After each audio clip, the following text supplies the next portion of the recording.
Good morning, Hornet Nation. Welcome to the Daily Buzz. I'm Joe Hutzler. Today is Wednesday, February 28th, 2018, and here's what the Buzz is all about today. Baseball. They were in action yesterday against the number 20th ranked team in the country, the Methodist University Monarchs, and it was a great day to be a Hornet on the diamond. These Hive-Lights brought to you by Bell's Automotive Services in Lynchburg, Virginia, and we begin with the starting pitcher for the day, Ryan Irby, warming up before taking on the Monarchs, who defeated Lynchburg back on February 14th by a final score of 9-3. Matthew Cotton visualizing those pitches coming to him at the catcher's spot. Everyone in unison to get things rolling, and it led into a great first inning as well for Lynchburg. Sean Allen, second in the lineup, able to get this one into the outfield and stand on first. He would be the first run of the game as well, a game in which Lynchburg started the first inning with 5 runs. Here's Matthew Cotton with a 2 RBI double to get us going in the first. As I mentioned, Lynchburg with a 5-0 lead after 1. And then it was 5-2, and the defense got to work, and a lot of fly balls for Methodist made it really hard for them. They were 0 for 20 with runners in scoring position, in large part due to that defense by Lynchburg. Brad Hilton with a pop-up here, a sac fly, one of his 5 RBIs on the day, helping his team to continue to have some cushion as the Monarchs try to get back into this one. Here's 2 more RBIs for Hilton. A nice line drive shot to left center, which would score 2. Hilton slides in headfirst into second base. 3 for 4 on the day with a run scored as well for Mr. Hilton.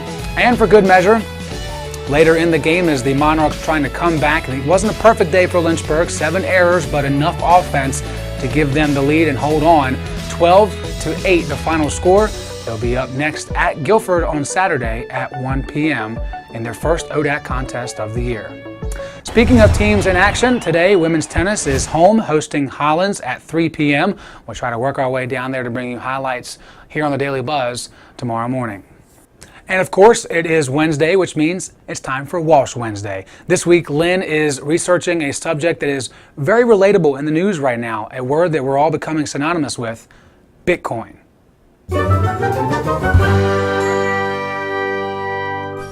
Students at Lynchburg College had the opportunity to learn about Bitcoin and cryptocurrency recently and how it may impact their future in the economic world. Bitcoin is very much like a regular currency, so we're all used to using dollars, and of course Bitcoin is very much in its infancy, so it's very new and not many people use it, but still the value relative to the dollar is really high, currently about $10,000 for one Bitcoin. It's a digital currency, so more or less comparable with your Visa card. It's something you use in the digital world, and it's a specific type of digital currency where it's a cryptocurrency, meaning that it uses some form of mathematical tricks to make it safe. This idea of the changing environment we have out there now for monetary policy, how you're going to be dealing with your purchases online, and of course from the finance side, potential jobs out there and careers for the students if they enjoy the computer side, the money and banking side. Crypto, as it already implies more or less, has to do with security. Banks use crypto technology. We use crypto technology all the time.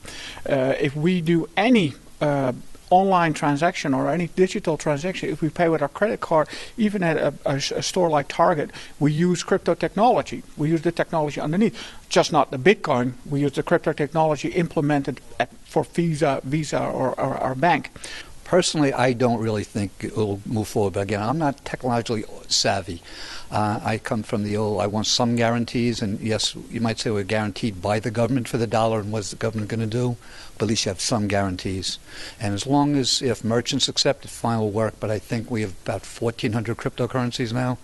I think ultimately when we have too many problems, and even worse, I think the government might start regulating, and that'll hurt it. For LHSN, I'm Lynn Walsh. Thank you, Lynn, for that report. Well, we've reached the part of our show where we talk about the National Day on the National Day calendar. And today is National Public Sleeping Day. That's right, there is a day dedicated to sleeping in public. There's a man who was born today. His name is Tyler Novak, so happy birthday to him. And he would be very good at adhering to today's National Day of Sleeping in Public. And of course, it's midterm, so don't be surprised if you see some students dozing off in the middle of the day. That's all the time we have for today. We'll see you again tomorrow morning at 7 a.m. with women's tennis highlights as we gear up for another busy weekend here at Lynchburg College. Don't forget, you can stay up to date with everything at lynchburgsports.com and on the One Nation app for your iOS device or Android. That's all the time we have for today. Remember, it's a great day to be a Hornet, and we are One Nation.